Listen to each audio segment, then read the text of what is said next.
Hi, English 10. This is Ms. Moraski, and I'm recording this screencast to talk about your upcoming assessment on your book.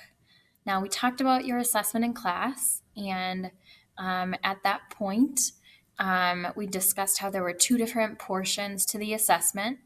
One was completing your book and writing a summary, and the other was a creative art piece. So I've updated the Google Classroom to include the due dates and the upcoming assessments. So for this project, you're going to use your book to write a summary and to create an art piece. So let's talk about what is required. The first page of this document is just information about what you're creating and then what you're being assessed on. So the success criteria by standards band is in color-coded bands.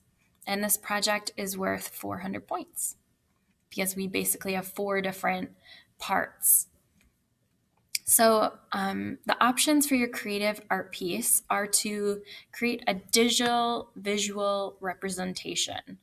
So that would be a static image or a still image that you create using Slides, Jamboard, Prezi, any other digital application where you can create visuals. If you have access to like Photoshop or those kind of like photo editing things, Pic Collage on your phone, these are all ways you can create a visual that could portray a scene, portray characters, an important part of the plot, or a central idea in your novel.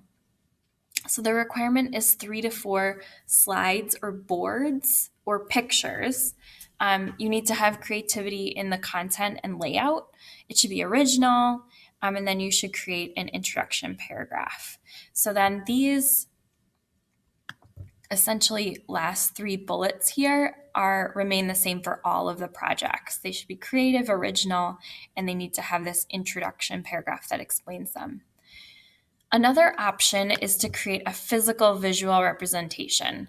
So for this option, you'd be using actual art supplies to create a drawing, a collage, a painting, maybe sketching a cartoon scene that portrays these important things about your novel.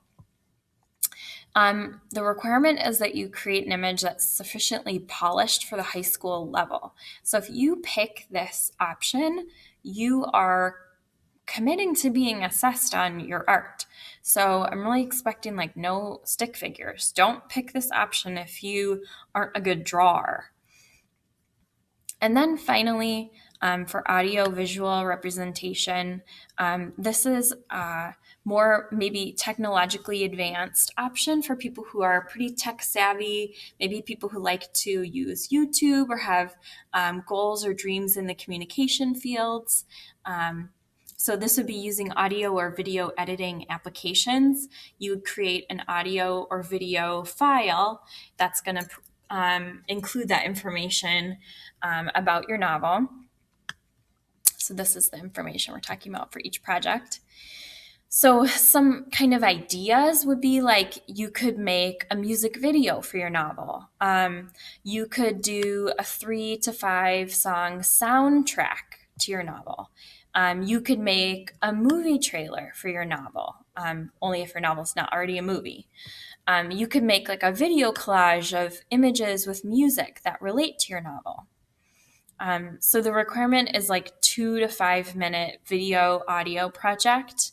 And we're looking for something that's sufficiently polished to the high school level. So this is not something you'd be creating in one shot and then just uploading. Like this is something you need to edit and polish.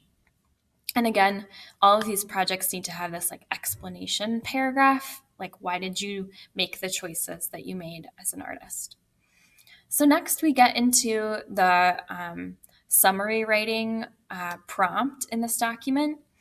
And I'm going to create another screencast to talk about summary writing, and we'll be practicing it this week in week 8. So you can see the other important component right here is our rubric.